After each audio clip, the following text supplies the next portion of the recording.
तो चलिए बिना टाइम को वेस्ट किए चलते हैं अपनी वीडियो की तरफ। आज की वीडियो में हम सीखेंगे कॉमन नाउन, क्योंकि पिछली वीडियो में मैंने proper noun, kinds of noun, noun को पढ़ा दिया है। आप वहां से जाकर उस वीडियो को देख सकते हैं, समझ सकते हैं। आज की वीडियो में हम सीखेंगे ओनली कॉमन नाउन, केवल कॉमन नाउन की बातें होगी, इधर की बातें बिल्कुल नहीं होगी। ठीक है, तो चलिए बिना टाइम को वेस्ट किए चलते अपनी वीडियो की तरफ। एक छोटी सी बात और बता दूँ कि यदि आप लोग चैनल पर नए हैं तो चैनल को सब्सक्राइब कर लीजिए। चलिए हम देखते हैं कॉमन नाउन। कॉमन नाउन जातिवाचक संज्ञा। ठीक है, इसका पहले डिफिनेशन देखते हैं क्या होता है। A common is a name of commonly to every person, animal, place or thing of the same class kind. यानी इसके कहने का मतलब, एक चीज़ और ध्यान दीजिएगा यहाँ कि a common is a name given commonly to every person. यहाँ जो एनिमल है, एनिमल, इस एनिमल को मन करे तो आप छोड़ सकते हैं, कोई दिक्कत नहीं है। एनिमल को छोड़ के डायरेक्ट लिखिए पर्सन, प्लेस और thing of the same class kind. बात एक ही है, कोई प्रॉब्लम नहीं होगी। एनिमल को हटा सकते हैं, आपकी इच्छा हो तो लिख सकते हैं। पिछली वीडियो में मैंने जब बताया था प्रॉपर नाउन, तो वहाँ भी मैंने बताया था कि एनिमल को आप छोड़ सकते हैं। ठीक है, कि एनिमल को आप छोड़ सकते हैं, कोई दिक्कत नहीं है, बात सेम है। यहाँ देखिए, इसको हिंदी में कहते हैं, जैसे मान लीजिए हिंदी में बता रहा हूँ आपको, हिंदी में क्या होता है कॉमन नाउन का डिफिनीशन यानी परिभाषा। हिंदी में इसका परिभाषा है, जिस शब्द से किसी जाति या श्रेणी का बोध हो उसे कॉमन नाउन कहते हैं। यानी कहने का तात्पर्य यह है कि कोई भी ऐसा शब्द आ जाए जो अपने पूरे जाति का बोध करा दे, पूरे श्रेणी का बोध करा दे, जिस नाम से उसके पूरे जाति यानी श्रेणी के लोगों का बोध हो जाए, कि व्यक्तियों का, वस्तुओं का, निर्जीव वस्तुओं का, जो भी कुछ उसका बोध हो जाए, तो वो होता है कॉमन नाउन। ठीक है, कॉमन नाउन, कॉमन का मतलब समझते हैं? कॉमन का मतलब होता है, ध्यान दीजिएगा, कॉमन यानी कॉमन का मतलब क्या? कॉमन का अर्थ, कॉमन का मतलब होता है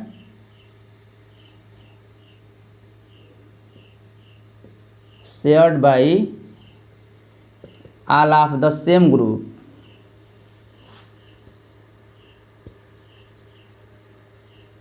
समझ रहे हैं इसका मतलब? Shared by all of the same group. Common का अर्थ होता है, कॉमन का अर्थ होता है केवल shared by all of the same group. यानी कहने का मतलब यह है कि जितने भी सेम ग्रुप के होंगे, ठीक है, जितने भी सेम ग्रुप के होंगे नाउन, ठीक है, वो होंगे कॉमन नाउन। यानी कहने का मतलब ये, बस एक छोटी सी लाइन में समझ सकते हैं आप कि एक ही तरह के नाउन यदि आ जाए, एक ही प्रकार के, यानी कॉन्वर्सन नाउन आ जाए जो अपने पूरे जाति का बोध करा दे, तो वो हो जाता है कॉमन नाउन। जैसे मैंने यहाँ पर लिख दिया, एज लिखने की, एज में छोटी छोटी चीज़ें लिखने से अच्छा है कि मैं आपको पूरे अच्छे तरीके से बता दूँ, ताकि आपको कहीं भी प्रॉब्लम ना हो। जैसे मैंने यहाँ पर लिखा है व्यक्तियों के सामान्य नाम। आप नंबर 1 डाल सकते हैं, कोई दिक्कत नहीं, नंबर 1, नंबर 2, नंबर 3, आप अपने अकॉर्डिंग लिख सकते हैं। व्यक्तियों के सामान्य नाम, व्यक्तियों के सामान्य नाम में आप देख सकते हैं कि मैंने क्या बताया है। व्यक्तियों के सामान्य नाम जैसे boy, girl, man, women, teacher, student, etc। कहने का तात्पर्य यह है कि जो यहाँ बॉय है, बॉय का मतलब क्या होता है? लड़का।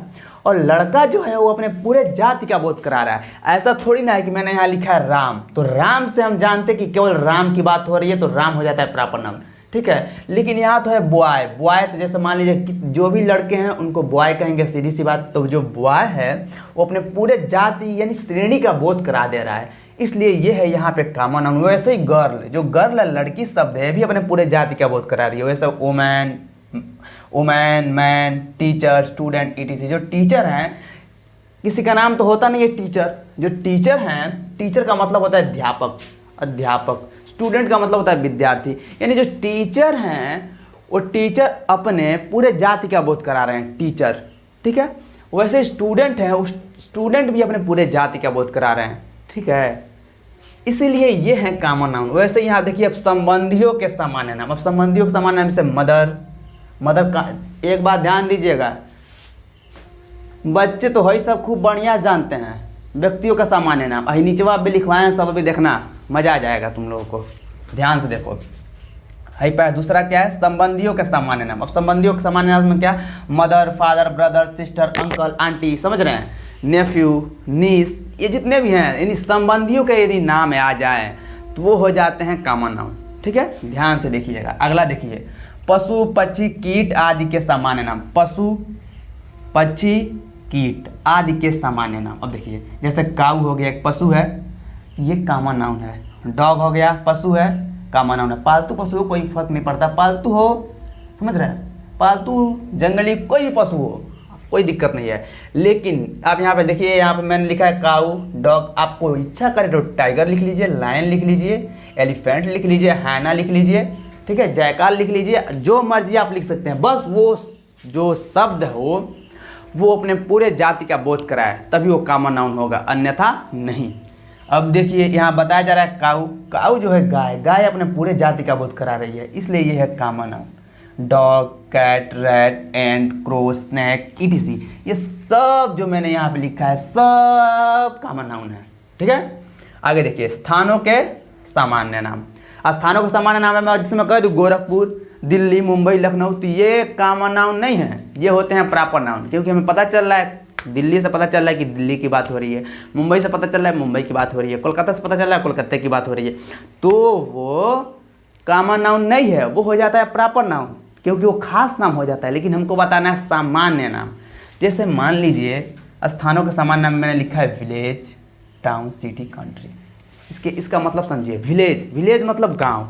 अब किसी भी गांव का नाम अगर ओनली वन, जैसे मान लीजिए किसी गांव का नाम आ जाए तो उस किसी गांव का पार्टिकुलर एक नाम दे दिया जाए तब जाकर होगा प्रॉपर नाउन। लेकिन केवल कहा जाए विलेज, विलेज एक सामान्य नाम है। विलेज का मतलब होता है गांव। अब पता नहीं किस गांव की बात हो रही है, तो यानी गांव जो शब्द है वो पूरे अपने समूह यानी श्रेणी का बोध करा रहा है, समझ रहे हैं, अपने जाति का बोध करा रहा है, इसलिए जो विलेज है वो है कॉमन नाउन।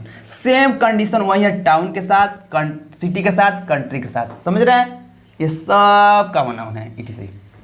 आगे देखिए फूल, फल, सब्जी आदि के सामान्य नाम।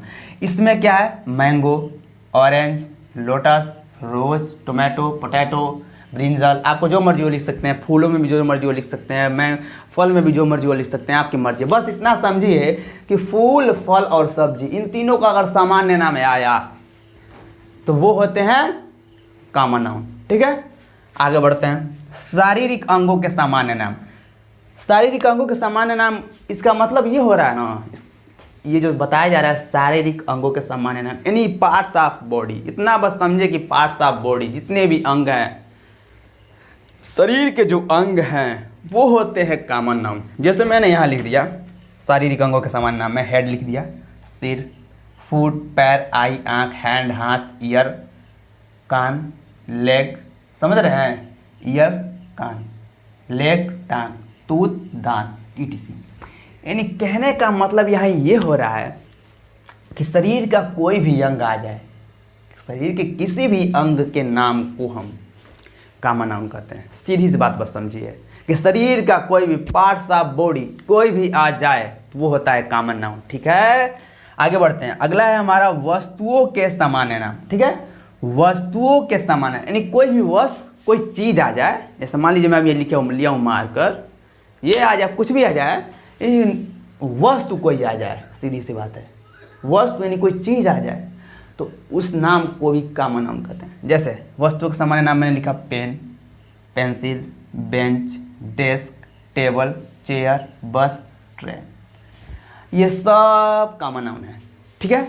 आपको कोई इसमें प्रॉब्लम नहीं होनी चाहिए। आगे देखिए मैंने लिखवाया नोट पॉइंट। अब ये नोट पॉइंट एक था, ध्यान दीजिए, ये है नोट पॉइंट एक। अभी आगे और आपको मिलेगा, घबराइए बिल्कुल नहीं, मैं आपको पूरे अच्छे तरीके से पढ़ाऊंगा, कोई भी प्रॉब्लम नहीं होगी, पूरा फुल्ली कंसेप्ट दूंगा 10th लेवल तक का, 10th लेवल तक का, क्योंकि मैं 10th क्लास वालों को पढ़ा रहा हूं इस समय, तो 10th लेवल तक का मैं आपको फुल्ली कंसेप्ट दूंगा, कहीं जाने की ज़रूरत नहीं है। और मैं आपसे पूरे दावे के साथ बता रहा हूं, जिस तरीके से और जिस कंसेप्ट को मैं दे रहा हूं स्कूलों में इस तरीके से नहीं पढ़ाया जाता है। इसलिए नहीं पढ़ाया जाता है, अगर यदि इतना डिटेल में पढ़ाया जाए, इतना यदि डिटेल में पढ़ाया जाए तो टीचर बाकी सब सिलेबस को कवर नहीं कर पाते हैं, ठीक है। लेकिन मैं आपको कवर कराऊंगा पूरा डिटेल्स के साथ, ठीक है। ज्ञान तो मिलेगा ही, साथ ही साथ मार्क्स भी अच्छे आएंगे आपके, ठीक है, एग्जामों में। अब देखिए जैसे नोट पॉइंट 1 इसमें लिखिए सामान्य कॉमन नाउन के पहले, इसमें बताया जा रहा है, नोट पॉइंट 1 पहला लिख लीजिए। इसमें कहा जा रहा है कि जो सामान्य कॉमन नाउन है यानी अभी भी हमने सब कॉमन नाउन देखा ना। तो जो सामान्य कॉमन नाउन है उसके पहले द का प्रयोग किया जाता है, समझ रहे हैं, द का प्रयोग किया जाता है। लेकिन कुछ कंडीशन ऐसी आ जाती है जब आप टेंस बनाएंगे, वॉइस नरेशन में बहुत कुछ चीज़ें आती हैं, ठीक है। कंडीशन कुछ ऐसी आ जाती हैं ट्रांसलेशन बनाते समय जहाँ कॉमन नाउन होते हुए भी द का प्रयोग नहीं होता है, ठीक है। तो द का प्रयोग जो आर्टिकल है द AND, इसको भी हम पढ़ाएंगे आगे चल के, यानी अगली वीडियो में पढ़ाएंगे। आप घबराइएगा बिल्कुल नहीं। यहाँ बस ये सीख लीजिए एक छोटी सी बात कि जो कॉमन नाउन होता है सामान्यतः कॉमन नाउन के पहले द का प्रयोग किया जाता है, ठीक है। यदि वो सिंगुलर नंबर में हो, प्लूरल में आ जाए तभी भी ध्यान रहे। कई बार लेकिन कुछ कंडीशन होती है जहाँ द का प्रयोग नहीं किया जाता है। जब हम टेंस आप लोगों को पढ़ाएंगे तो पूरा बेहतरीन तरीके से बताएंगे। हम टेंस अभी भी शुरू कर सकते थे, कुछ बच्चों ने हमसे कहा कि आप सर टेंस पढ़ाइए, ठीक है, टेंस पढ़ाइए, उसके बाद वॉइस और नरेशन, इन 3 चीज़ों को पढ़ा दीजिए हम लोग को बेहतर तरीके से। लेकिन मैंने कहा बच्चों पहले नाउन सीखो फिर सेंटेंस सीख लो, ये 2 चीज़ अच्छे से सीख लो।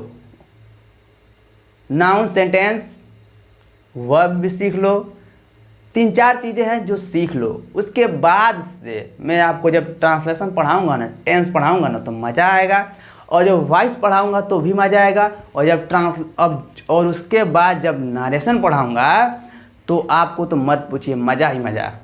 लेकिन पहले ये तो सीखिए, बिल्कुल ईजी वे में पढ़ाऊंगा। अभी तक आपको कोई प्रॉब्लम हुई नहीं?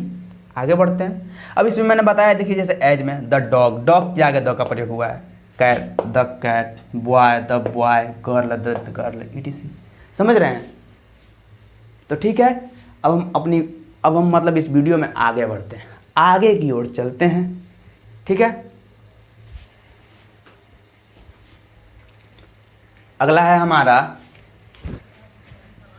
अगला नोट पॉइंट हमारा है, ध्यान से देखिएगा।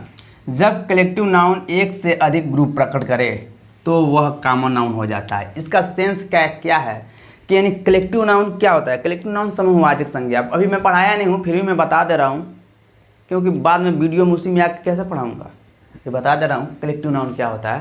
यानी जिस नाउन से, यानी जिस शब्द से किसी समूह का बोध होता है उसे कलेक्टिव नाउन कहते हैं। एक ग्रुप का वर्ड होता है, बोध होता है, उसे कलेक्टिव नाउन कहते हैं। यहाँ देखिए कहा जा रहा है कि नोट पहला मैंने लिखवा दिया, दूसरा नोट देख लीजिए। दूसरे नोट में है, जब कलेक्टिव नाउन एक से अधिक ग्रुप प्रकट करे तो वह कॉमन नाउन होता है। यानी जो कलेक्टिव नाउन है, सीधी सी बात, जो कलेक्टिव नाउन है वो ग्रुप को प्रकट करता है, एक समूह को बताता है, ठीक है, एक समूह का बोध कराता है कलेक्टिव नाउन। लेकिन जब वो एक से अधिक समूह को बोध कराएगा तब जाके वो हो जाएगा कॉमन नाउन। ध्यान दीजिएगा, यहाँ देखिए, यहाँ लिखा है there are 40 boys in my class. ध्यान से देखिएगा और पढ़िएगा, there are 40 boys in my class. इसमें बताया जा रहा है कि मेरे कक्षा में, 40 का मतलब 40, मेरे कक्षा में 40 लड़के हैं, ठीक है, मेरी कक्षा में 40 लड़के हैं। यानी बताया जा रहा है कि जो मेरा क्लास है उसमें 40 विद्यार्थी हैं। सीधी सी बात है, कहने का मतलब तो यही है कि जो क्लास है उसमें 40 बच्चे हैं, इसमें बताया जा रहा है। यानी 40 बच्चों का एक समूह है, यानी एक क्लास है, तो यहाँ तो हो जाएगा कलेक्टिव नाउन। ध्यान दीजिएगा, कलेक्टिव नाउन, ठीक है। There are 40 boys in my class, यानी एक कक्षा में 40 बच्चों को बताया जा रहा है, सीधी सी बात। तो ये हो गया कलेक्टिव नाउन, क्योंकि 40 बच्चों का केवल मात्र एक समूह है, तो ये हो गया कलेक्टिव नाउन। लेकिन इसमें बताया जा रहा है कि there are 40 classes in my village, in my college. बताया जा रहा है कि मेरे कॉलेज में, यहाँ पे आप स्कूल भी लिख सकते हैं, कोई दिक्कत नहीं है, मेरे स्कूल में 40 क्लासेज हैं। अब बताइए, यहाँ केवल एक क्लास की बोध हो रही है, ध्यान से देखिए, यहाँ केवल एक क्लास का बोध हो रहा है, और यहाँ देखिए 40 क्लासेज, यहाँ मात्र ओनली वन, एक क्लास की बोध हो रही है। जब एक क्लास यानी एक समूह का बोध होगा तो वो होगा कॉमन नाउन। ध्यान दीजिएगा, तो वो होगा क्या? Common noun. लेकिन जब एक से अधिक ग्रुप प्रकट हो जाएगा, यानी एक से अधिक समूह का बोध हो जाएगा, तब वो हो जाएगा कॉमन नाउन। ध्यान दीजिएगा, जैसे यहाँ एक क्लास है तो कलेक्टिव नाउन तो है, एक समूह, किसी एक समूह का बोध होगा तो कलेक्टिव नाउन तो है। लेकिन देखिए यहाँ 40 समूह आ गया है। 40 क्लासेस का मतलब एक क्लास का मतलब एक समूह, 2 क्लास का मतलब 2 समूह, 3 क्लास का मतलब 3 समूह, समझ रहे हैं। तो 40 क्लासेज आ गया तो 40 समूह, तो ये हो जाएगा यहाँ कॉमन नाउन।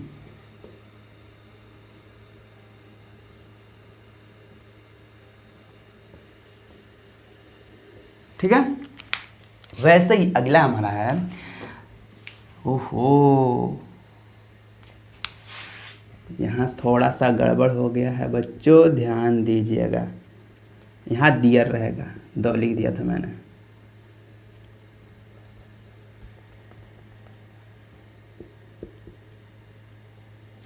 ठीक है, देखिए there are 11 members in my family, यानी इस वाले सेंटेंस में क्या बताया जा रहा है कि इस वाले सेंटेंस में बताया जा रहा है कि जो 11 मेंबर्स हैं वो एक फैमिली हैं। ठीक है, यानी एक फैमिली में 11 मेंबर्स हैं, यानी 11 सदस्य। बताया जा रहा है कि एक फैमिली में, ठीक है, यानी इस सेंटेंस में there are 11 members in my family, मेरे फैमिली यानी परिवार, मेरे परिवार में 11 सदस्य हैं। 11 का मतलब 11 सदस्य हैं। ध्यान दीजिएगा, यहाँ मेंबर्स यानी सदस्य, 11 सदस्यों को बताया जा रहा है एक फैमिली में। जैसे मान लीजिए मैं अपने फैमिली का एक मेंबर हूँ, समझ रहे हैं। आपकी फैमिली में जैसे मान लीजिए मम्मी पापा हो गए, वो मम्मी अलग मेंबर है, पापा अलग मेंबर हो गए, भाई आ गया तो भाई अलग मेंबर, सिस्टर अलग मेंबर, समझ रहे हैं बात को। तो यहाँ क्या है देखिए, 11 मेंबर्स हैं, यानी एक फैमिली में 11 मेंबर्स हैं। तो यानी यहाँ सिर्फ एक फैमिली का बोध हो रहा है। एक फैमिली का मतलब क्या हुआ, सिर्फ एक समूह का बोध हो रहा है। तो यहाँ पे हो जाएगा कलेक्टिव नाउन। लेकिन अब ये देखिए, there are 11 families in this village, यानी इसमें बताया जा रहा है कि इस गांव में, यानी यह जो गांव है इसमें कितने फैमिलीज है, तो 11। यानी बताया जा रहा है कि there are 11 families in this village, यानी कहने का तात्पर्य इस वाक्य का यह है कि एक विलेज में यानी एक गांव में 11 फैमिलीज हैं, यानी 11 फैमिलीज हैं, परिवार 11 परिवार है। ध्यान दीजिएगा, छोटी सी बात है, ध्यान दीजिएगा। यहाँ सिर्फ एक फैमिली की बोध हो रही है, यानी एक फैमिली का बोध हो रहा है और उस फैमिली में 11 मेंबर्स हैं। ठीक है, लेकिन यहाँ एक विलेज का बोध हो जा रहा है। ध्यान दीजिएगा, विलेज, मैंने पिछली वीडियो में बताया था कि जो विलेज होता है, पिछली वीडियो में क्या इसी वीडियो में बताया था कि जो विलेज होता है वो होता है कॉमन नाउन, बताया था। तो वहीं पे देख लीजिए, एक विलेज है और विलेज क्या बता रहा है कि 11 फैमिलीज का विलेज है। तो एक से अधिक फैमिलीज आया कि नहीं आया, एक से अधिक फैमिली आया कि नहीं आया, आया ना। तो ये हो जाएगा कॉमन नाउन।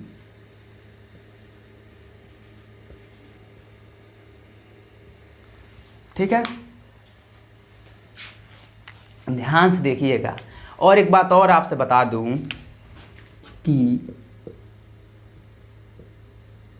प्रॉपर नाउन, ठीक है, हाँ ठीक है, प्रॉपर नाउन मैटेरियल नाउन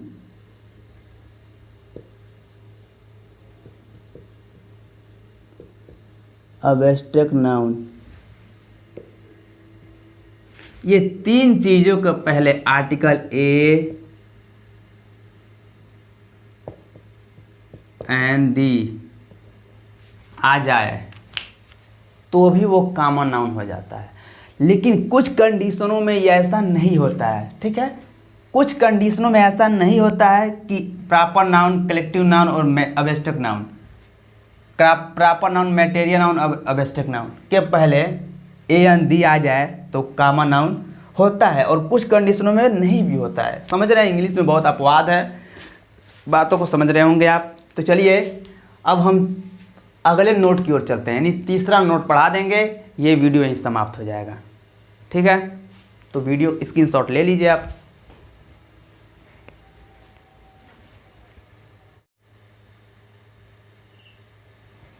तो चलिए हम आगे बढ़ते हैं। नोट 3, तीसरा जो नोट है हमारा वो है, यदि प्रॉपर मटेरियल और एब्स्ट्रैक्ट नाउन के पहले आर्टिकल ए एन दी का प्रयोग हुआ हो या वे बहुवचन में हो तो वो कॉमन नाउन होते हैं। कहने का मतलब ये है कि प्रॉपर नाउन, ठीक है, मटेरियल नाउन, एब्स्ट्रैक्ट नाउन, ये तीनों नाउन यदि आ जाए, कहीं भी अलग आए एक में आए दिक्कत नहीं है। प्रॉपर नाउन हो, मटेरियल नाउन हो, एब्स्ट्रैक्ट नाउन हो, यदि इनके पहले आर्टिकल ए एन दी का प्रयोग हुआ हो तो वो कॉमन नाउन होते हैं, ठीक है। और वे बहुवचन में हो तभी भी वो कॉमन नाउन होते हैं, ठीक है। समझ रहे हैं मेरी बातों को। एक छोटी सी बात और बता दूं, जब हम समझाएंगे यहाँ तभी बताते जाएंगे, ठीक है। ट्रिक भी बताएंगे आपको, घबराइएगा बिल्कुल नहीं। नोट यानी जो रूल है वो तो यही कहता है कि जो प्रॉपर नाउन, मटेरियल नाउन और एब्स्ट्रैक्ट नाउन है, यदि उसके पहले आर्टिकल ए एन दी का प्रयोग हो जाए, आ जाए, या फिर वे बहुवचन में हो तो जाके वो हो जाते हैं कॉमन नाउन, ठीक है। लेकिन मैं आपको एक ट्रिक बताऊंगा जो आप आसानी से समझ सकते हैं, ध्यान दीजिएगा यहाँ। जैसे एज में मैं बता रहा हूँ आपको, ध्यान दीजिएगा। Shakespeare is the greatest dramatist of England.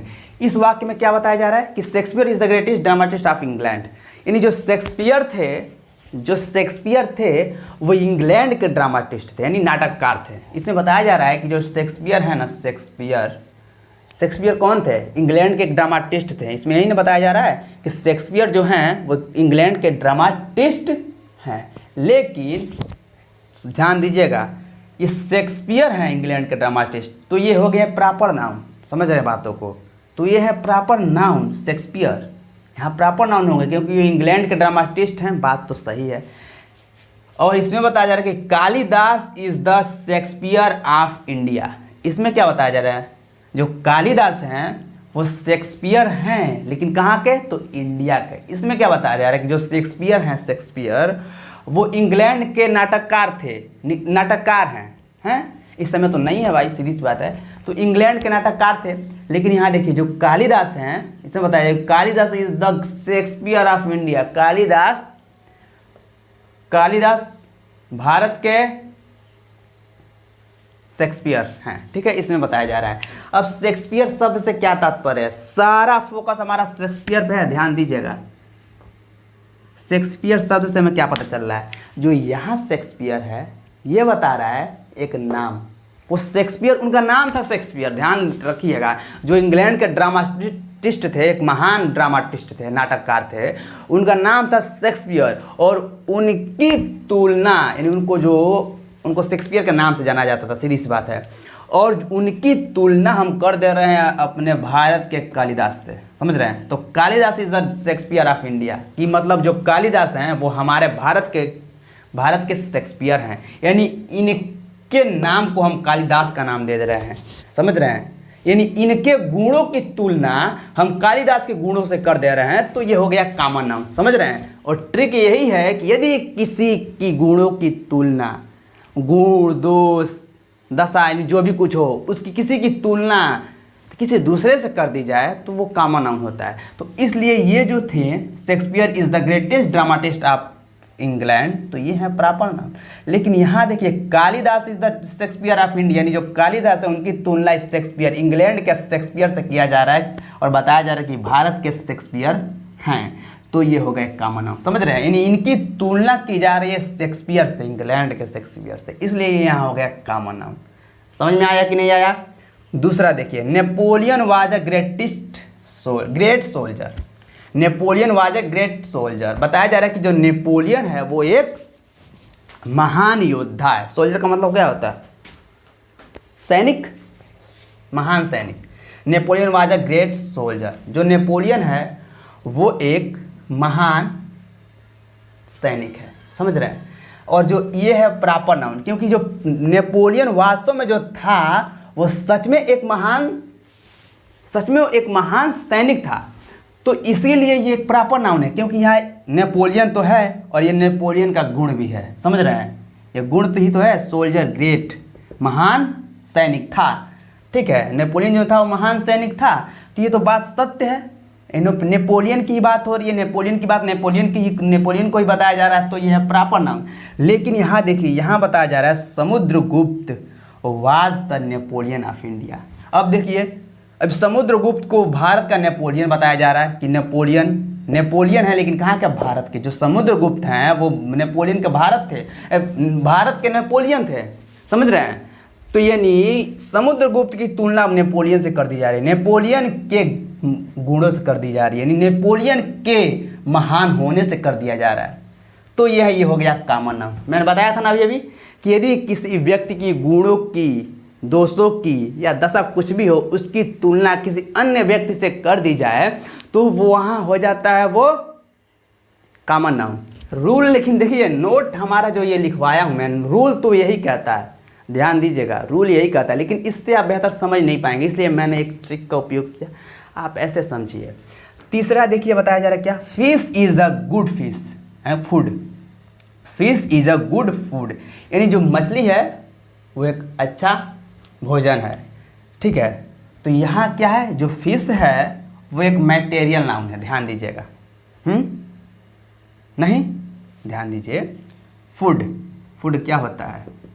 भोजन, एक मैटेरियल नाउन है। यहाँ तो fish is a good food, यहाँ बताया जा रहा है, इस वाक्य में बताया जा रहा है कि जो मछली है वो एक अच्छा भोजन है, ठीक है। मछली एक अच्छा भोजन होती है, सीधी सी बात है, बताया जा रहा है इसमें यही। तो ये हो गया मैटेरियल नाउन। लेकिन यहाँ देखिए बताया जा रहा है कि फिश लिव इन वाटर, यानी यहाँ पे फिश की तुलना कर दी, उसके गुणों को बताया जा रहा है कि जो फिश है, मछली है, उसका गुण है, उसकी प्रवृत्ति है कि वो जल में ही रहेगी, यदि जल से बाहर निकली तो कुछ समय के बाद तड़प तड़प के मर जाएगी, समझ रहे हैं? तो इसलिए यहाँ उसके गुणों की, जो फिश है उसकी गुणों की तुलना, यानी